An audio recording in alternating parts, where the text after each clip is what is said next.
बिस्मिल्लाहिर्रहमानिर्रहीम। अस्सलाम वालेकुम प्यारे नाजरीन, प्यारे दोस्तों, मुजर्रब देसी नुस्खे की जानिब से एक और वीडियो के साथ आपकी खिदमत में हाज़िर हूँ। उम्मीद करता हूँ कि आप सब लोग खैरियत के साथ होंगे।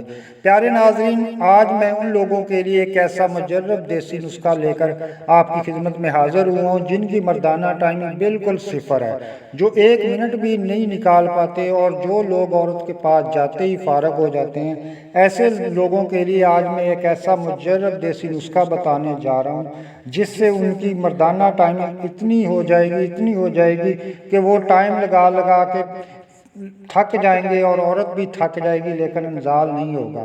तब तक इंजाल नहीं होगा जब तक मुंह में वो खट्टी चीज़ कोई नहीं डाल लेंगे या नमक वगैरह नहीं चाटेंगे। तब तक उनका उज़्व खास जो है वो खड़ा ही रहेगा, टाइट ही रहेगा, नीचे नहीं आएगा। ऐसा नुस्खा आपकी खिदमत में आज मैं पेश करने जा रहा हूँ। और आज मेरा आप सब दोस्तों से चैलेंज है कि अगर इस नुस्खे से भी आपकी टाइमिंग ठीक ना हुई तो फिर ये मेरा हिकमत करने का कोई फ़ायदा नहीं है, और अगर इस नुस्खे से भी आपको फ़ायदा ना पहुंचे तो मैं ये हिकमत ही छोड़ दूंगा। इस नुस्खे के इस्तेमाल से आपकी मर्दाना टाइमिंग इतनी ज़्यादा हो जाएगी कि औरत थक जाएगी, लेकिन मर्द नहीं थकेगा, क्योंकि मैं आपको एक ऐसा नुस्खा बताने जा रहा हूँ जो पुराने ज़माने में बादशाह राजे महाराजे खाया करते थे।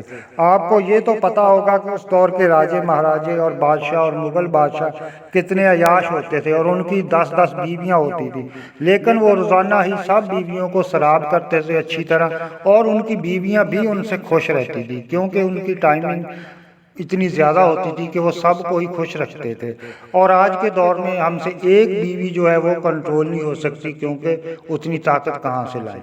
और वो अपनी तमाम बीवियों को इसीलिए शराब करते थे कि उस दौर के हुक्मा लोग उनको ये नुस्खा खिलाया करते थे, जो नुस्खा मैं आज आपकी खिदमत में पेश करने जा रहा हूँ। नुस्खा बताने से पहले मेरी आप लोगों से गुजारिश है कि जो अभी तक नए हमारे चैनल पे, जिन्होंने मुजर्रब देसी नुस्खे अभी तक सब्सक्राइब नहीं किया, सबसे पहले चैनल को सब्सक्राइब करें और बेल आइकन के बटन को प्रेस करें ताकि हमारा आने वाला हर नया वीडियो आपकी खिदमत में सबसे पहले पहुंच सके। तो प्यारे दोस्तों, जो नुस्खा मैं आज आप लोगों को बताने जा रहा हूं, अगर इससे भी आपको फ़ायदा ना पहुंचा तो मैं एक बार फिर कहता हूं कि मेरा हिकमत करने का जो है ना वो कोई फ़ायदा नहीं है। इस नुस्खे के लिए आपने सिर्फ 4 चीज़ें लेनी है और उनको बारीक पीस कर अपने पास रख लेना है, और इंशाल्लाह एक ही खुराक इस्तेमाल करने से उज़्व खास में इतनी सख्ती आ जाएगी कि आपका टाइम इतना लगेगा कि आप टाइम लगा लगा के जो है ना वो थक जाओगे, लेकिन इंजाल नहीं होगा। नुस्खे के लिए जो चीज़ें आपको चाहिए उसमें आपने लेनी है तुख्म इमली। ये पंसार स्टोर से आपको बड़ी आसानी के साथ मिल जाएगा।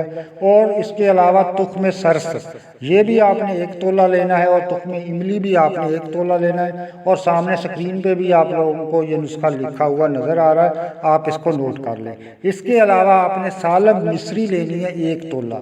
ये तीनों चीज़ें तोला तोला लेनी है, और कूजा मिश्री जो है उसको आपने 3 तोले लेना है। ये चारों चीज़ों को बारीक पीस कर सफ़ूफ बना के अपने पास रख लें, और रात को सोने के टाइम जो है ना आधा चम्मच दूध के साथ आपने इस्तेमाल करना है। एक बार इस नुस्खे को आप इस्तेमाल करके देखें तो आप इंशाल्लाह टाइमिंग लगा लगा के जो है ना वो थक जाओगे। उम्मीद करता हूँ प्यारे दोस्तों हमारा आज का वीडियो आपको पसंद आया होगा। दुआ में याद रखना। अल्लाह हाफ़िज़।